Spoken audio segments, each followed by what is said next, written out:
Nah, di sini bisa kita lihat penyakit ginjal kronis atau chronic kidney disease atau yang disingkat biasa dengan CKD ini adalah sebuah istilah dengan makna yang sangat luas sekali. Nah, di mana mencakup juga pada kondisi terjadinya sedikit penurunan. Nah, ini baik hanya terjadinya sedikit penurunan pada fungsi ginjal. Nah, yang berkembang selama minimal 3 bulan. Itu aja syaratnya dia. Nah, walaupun hanya sedikit penurunannya tapi terjadi selama lebih dari 3 bulan itu termasuk CKD. Nah, sebaliknya kalau kita bahas waktu pas kita ngebahas tentang cedera ginjal akut atau acute kidney injury. Nah, itu kita udah tahu bahwa terjadinya kondisi ini adalah terjadinya penurunan fungsi ginjal juga kan ya, walaupun cuma sedikit jika terjadinya penurunan fungsi ginjal, tapi bedanya dia itu berlangsung selama kurang dari 3 bulan. Nah, kita tahu bahwa ginjal itu memiliki tugas untuk mengatur kandungan di dalam darah kita. Nah, ini kita review sedikit tentang pelajaran Anfisman kita. Nah, untuk dalam mengatur segala sesuatu yang terdapat di ginjal ini, nantinya ginjal itu akan membuang sampah-sampah tubuh. Nah, nantinya ginjal juga akan memastikan keseimbangan elektrolit di dalam tubuh. Pokoknya jumlah keseluruhan elektrolit dalam tubuh itu sesuai dengan apa yang dibutuhkan tubuh, tidak membahayakan tubuh. Lalu ginjal juga mengatur jumlah keseluruhan air di dalam tubuh untuk mempertahankan hemostatis tubuh kita. Nah, juga untuk membuat hormon salah satunya juga. Nah, jadi intinya ginjal ini banyak sekali yang dilakukannya. Nah, kita review sedikit dulu kembali pelajaran Anfisman kita. Nah, kita sudah mempelajari sebelumnya bahwa kita tahu darah itu akan masuk ke ginjal melalui apa? Arteri, arteri renalis atau arteri ginjal. Nah, ini arteri renalis darah masuk. Nah, nantinya setelah dari arteri renalis dia kemana? Nah, percabangan arteri yang lebih kecil namanya apa? Arteriol. Nah, di mana kalau untuk di ginjal, arteriolnya itu pembuluh darah yang lebih kecilnya itu sendiri dinamakan dengan glomerulus. Nah, ini dia nih, glomerulus, pembuluh darah yang lebih kecilnya itu sendiri. Nah, nantinya di sini darah akan mengalami penyaringan untuk pertama sekali. Nah, ini di glomerulus ini sendiri penyaringan untuk pertama kali. Nah, cairan hasil penyaringan ini akan dikemanakan nantinya? Nah, filtrat nih hasil penyaringan itu, ini akan keluar filtratnya di sini nanti. Nah, filtrat ini sendiri nantinya akan dialirkan kemana? Dialirkan ke tubulus. Nah, berikutnya ya, dialirkan ke tubulus ginjal. Di mana nantinya di tubulus ini akan terjadi apa saja? Ada reabsorpsi. Nah, lalu ada juga apa? Sekresi, ya kan ya? Nah, lain-lainnya. Nah, intinya adalah untuk menjaga keseimbangan cairan tubuh dan ataupun elektrolit dalam darah kita. Nah, berikutnya ada laju filtrasi glomerulus atau GFR, Glomerular Filtration Rate. Nah, GFR ini sendiri adalah menggambarkan berapa banyaknya jumlah mililiter darah yang disaring oleh glomerulus ini sendiri setiap menitnya. Makanya satuannya pun nantinya adalah mililiter per menit. Nah, biasanya itu dihitung dalam mililiter per menit. Pada orang normal, pada orang keadaan sehat, nah itu GFR itu biasanya berkisaran dari 100 sampai 120 ml per menit per 1,73 meter per kubik ya, atau permukaan tubuh. Nah, di mana nilainya itu akan sedikit lebih rendah pada wanita. Ini masih keadaan normalnya nih. Sedikit lebih rendah pada wanita dan akan berkurang dengan bertambahnya usia seseorang. Sesuai dengan fungsinya ginjal itu dan keadaan ginjalnya juga berkurang. Nah, pada penyakit ginjal kronis, salah satu penyebab paling umum yang menyebabkannya adalah hipertensi. Nah, di sini kalau untuk hipertensi itu sendiri apa yang terjadi? Nah, dinding arteri yang memasok ke ginjal tadi kita udah bahas adalah arteri renalis. Nah, arteri renalis ini dapat mengalami penebalan karena terjadinya hipertensi itu sendiri. Kenapa? Karena pembuluh darahnya itu sudah sering sekali menahan tekanan tinggi yang terdapat di pembuluh darahnya itu sendiri. Nah, kalau kita tahu kan hipertensi apa? Tingginya tekanan darah dalam pembuluh darah itu sendiri. Sehingga nantinya dinding-dinding arterinya itu akan dapat mengalami penebalan karena seringnya menahan tingginya tekanannya. Nah, sehingga nantinya kalau misalnya terjadi penebalan pada dinding arteri, apa yang akan terjadi berikutnya? Lumennya ataupun tempat lewatnya cairan darah itu sendiri juga akan mengecil. Kalau misalnya ini udah mengecil, apa yang terjadi? Tentunya lebih sempit kan ya. Nah, sehingga kalau misalnya untuk arteri renalis, nantinya suplai darah ke ginjal akan bagaimana?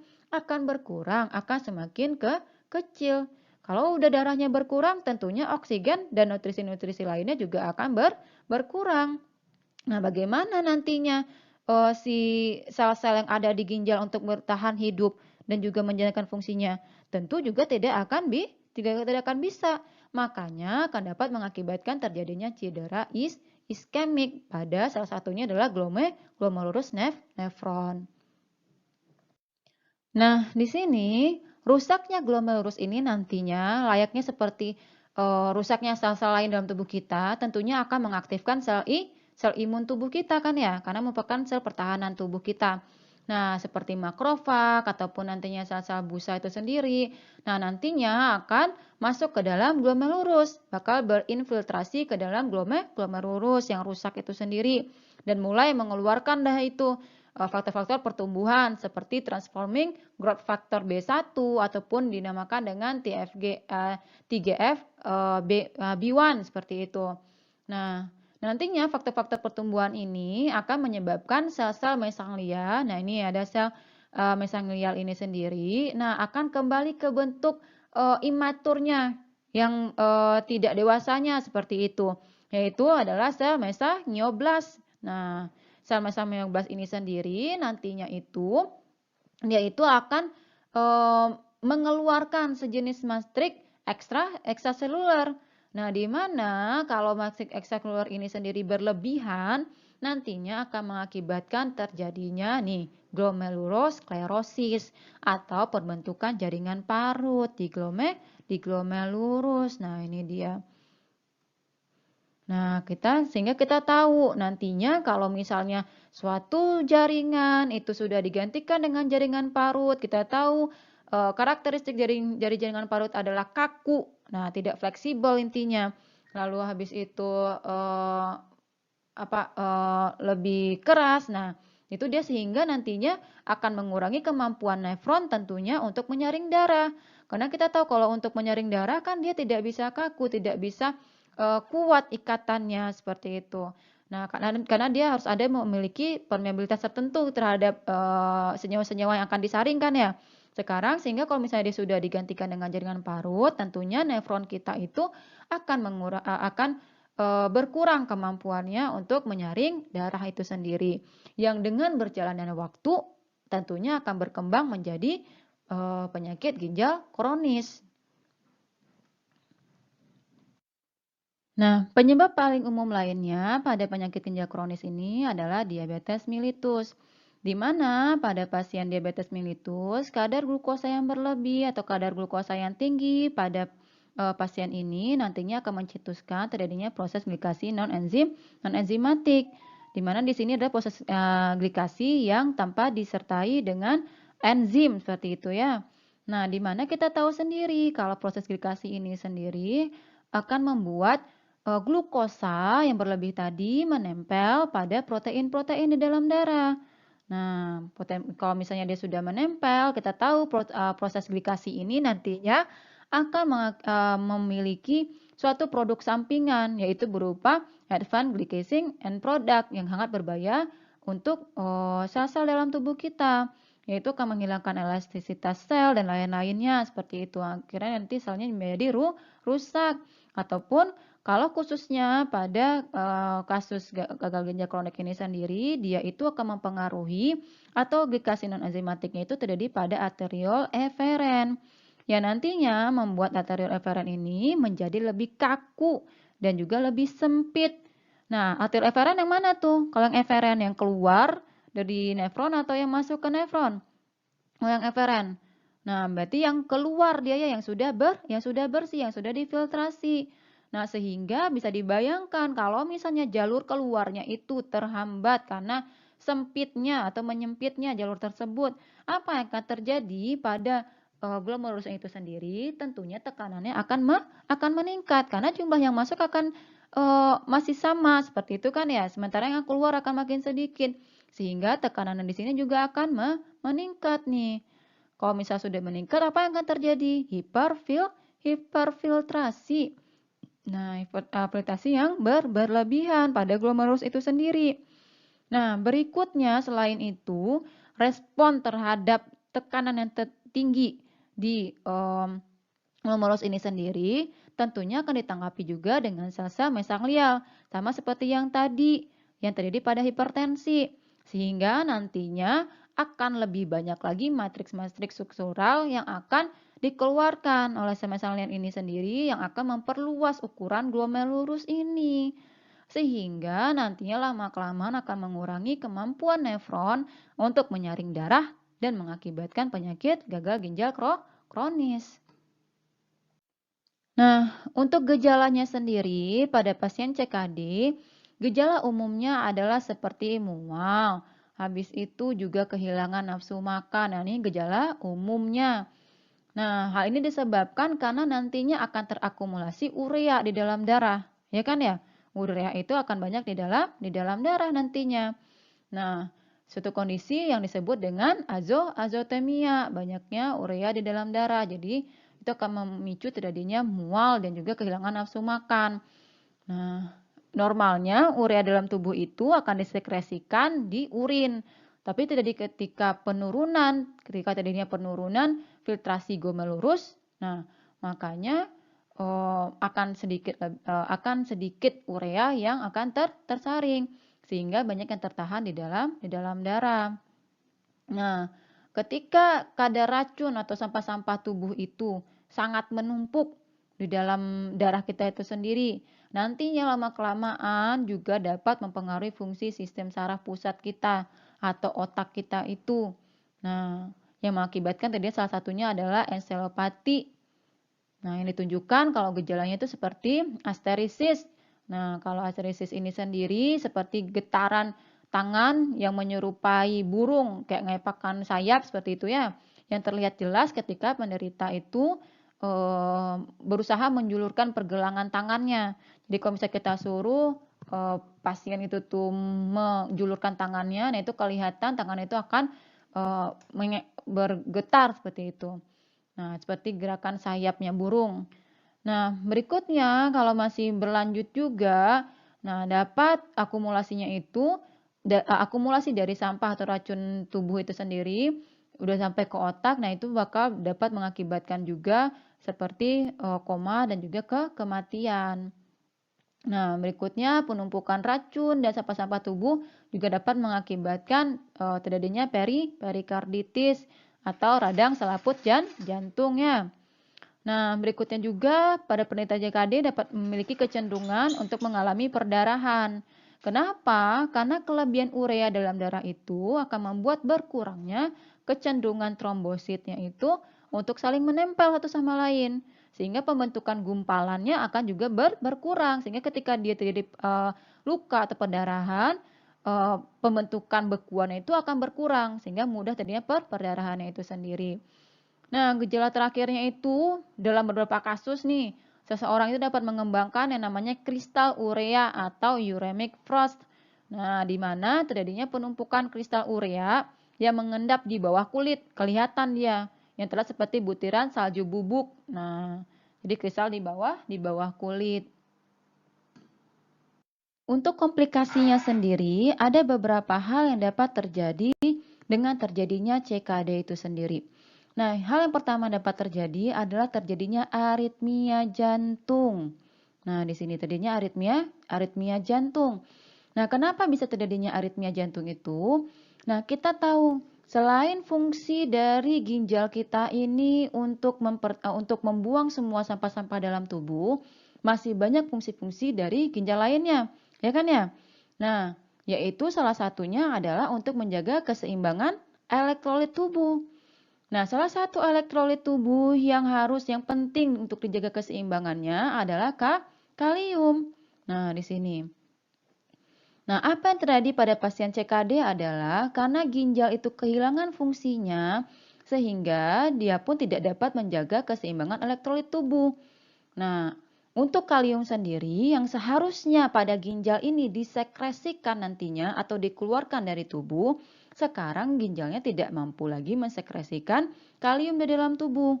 Nah, sehingga akan lebih banyak kalium yang tetap bertahan di dalam bertahan di dalam tubuh, sehingga mencetuskan nantinya kondisi hiperkalemia atau tingginya kadar kalium di dalam tubuh itu sendiri. Nah, kita tahu sendiri kalau kalium di dalam tubuh itu sangat berbahaya. Nah, khususnya itu untuk jantung kita, di mana jantung kita itu akan terus berkontraksi kan ya, normalnya kan ya. Nah, setiap kontraksi, apakah itu otot jantung ataupun otot-otot lainnya, otot rangka atau otot-otot polos, nah itu dia pasti membutuhkan kalium, tapi bukan dalam jumlah yang banyak.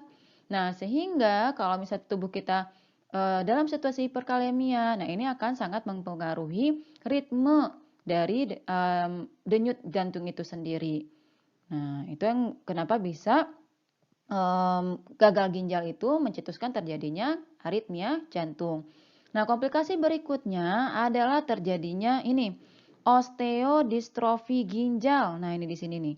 Osteodistrofi ginjal. Nah, karena apa? Karena bukan hanya kalium saja yang tidak dapat dipertahankan keseimbangannya. Nah, ada lagi elektrolit lainnya yang juga tidak dapat dijaga keseimbangannya oleh ginjal, yaitu adalah elektrolit kalsium. Nah, tadi kalium, sekarang kalsium. Nah, di sini. Kenapa bisa? Nah, kita tahu sendiri kalau ginjal kita ini nantinya juga akan membantu pengaktifasian vitamin D. Ya kan ya? Kita makan vitamin D dan tubuh kita nggak bisa langsung menggunakan vitamin D itu sendiri. Dia akan diaktifasi dulu oleh ginjal kita kan ya.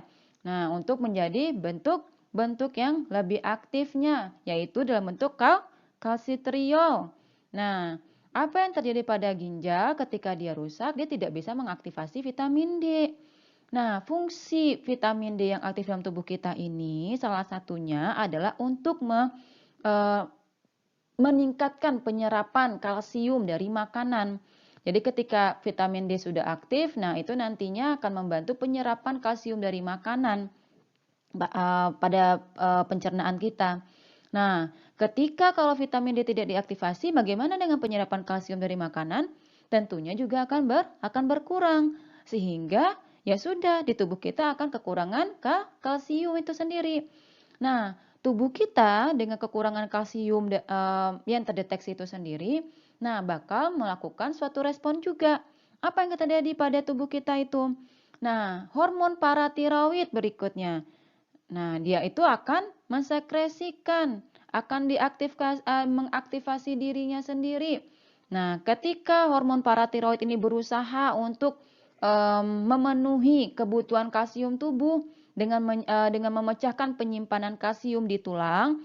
Nah, kita tahu sendiri kalau salah satu fungsi hormon tiroid adalah untuk penyimpanan kalsium di tulang dan juga pemecahan kalsium di tulang kan ya. Nah, kalau di sini kan ada kekurangan kalsium, maka dia akan membantu untuk pemecahan kalsium di tulang. Nah, ketika banyaknya kalsium yang disimpan di tulang dipecahkan, nah apa yang akan terjadi nantinya? Nah, ini dia tulang akan kehilangan kalsium. Sehingga apa yang tadi berikutnya adalah keadaan osteodistrofi ginjal, di mana yang ginjal itu sendiri karena kerusakan ginjal dia itu mencetuskan terjadinya kehilangan kalsium pada ginjal yang sehingga membuat tulang itu menjadi lemah dan rapuh gitu ya. Nah, komplikasi berikutnya adalah hipertensi. Nah, ini hipertensi. Nah, di mana kita tahu bahwa ginjal kita ini juga berperan sebagai apa dia? Berikutnya pensekresian hormon. Nah, salah satu hormon yang disekresikan oleh ginjal adalah renin. Nah, ini dia. Kapan renin ini akan disekresikan oleh ginjal?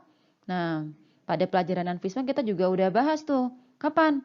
Ketika ginjal ini mendeteksi bahwa sedikitnya cairan yang masuk ke ginjal. Nah, ketika itu ginjal akan langsung mensekresikan renin.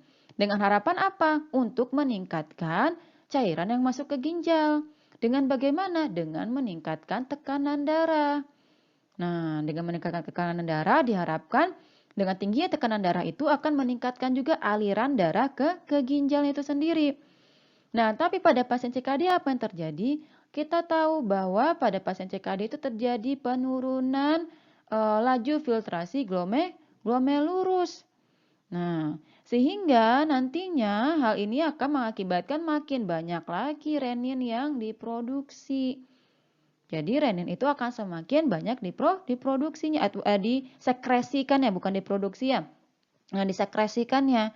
Nah, padahal sebelumnya kita udah bahas juga bahwa hipertensi ini bisa juga mengakibatkan CKD ya kan ya. Salah satu faktor resiko CKD adalah hipertensi. Nah, ternyata komplikasinya juga hipertensi.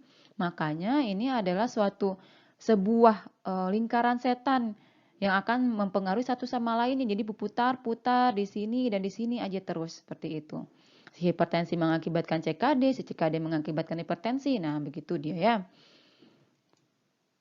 Nah, selain renin, hormon lainnya yang juga disekresikan di ginjal adalah nih, hormon eritropoietin. Nah, kita ini sebenarnya udah ngebahas juga sedikit banyaknya di pelajaran non-Fisman kan ya. Nah, di sini kita tahu bahwa eritropoietin ini sendiri nantinya berfungsi untuk menstimulasi pemproduksian sel darah merah di sumsum tulang belakang. Nah, pada penyakit gagal ginjal kronis atau CKD ini sendiri, kadar eritropoietinnya tentunya akan turun karena fungsi ginjal yang menurun. Nah, sehingga juga otomatis akan mengakibatkan penurunan produksi sel darah merah karena tidak ada eritropoietin yang menstimulasi untuk pembentukan itu sendiri di sumsum tulang belakang. Di sumsum tulang belakang, di sumsum tulang kita. Nah, oleh karena itu makanya nanti komplikasi berikutnya yang dapat terjadi dari CKD ini sendiri adalah berupa anemia atau penurunan produksi sel darah merah itu sendiri, kekurangan sel darah merah dalam tubuh seseorang. Meringkas pembahasan kita mengenai CKD atau penyakit ginjal kronis. Nah, dapat kita simpulkan bahwa penyakit ginjal kronis ini terjadi ketika laju filtrasi glomerulus turun kan ya, yaitu di bawah 90 ml per menit. Nah, yang terjadi itu setidaknya lebih dari 3 bulan. Karena kalau dia kurang dari 3 bulan berarti dikategorikan sebagai cedera dia ya. Nah, penyebab yang paling umum pada CKD ini sendiri adalah berupa diabetes mellitus dan juga hipertensi. Nah, kalau untuk komplikasinya sendiri, ini dapat menyebabkan nantinya komplikasi-komplikasi seperti terjadinya kelainan elektrolit atau abnormalitas elektrolit, ataupun terjadinya penumpukan racun ataupun sampah-sampah dalam tubuh. Kalau bisa juga mengakibatkan terjadinya hipertensi. Nah, yang mana dia itu hipertensi merupakan salah satu penyebabnya, tapi juga nantinya CKD ini menyebabkan hipertensi. Nah, itu jadinya berulang-ulang muter-muter di situ aja.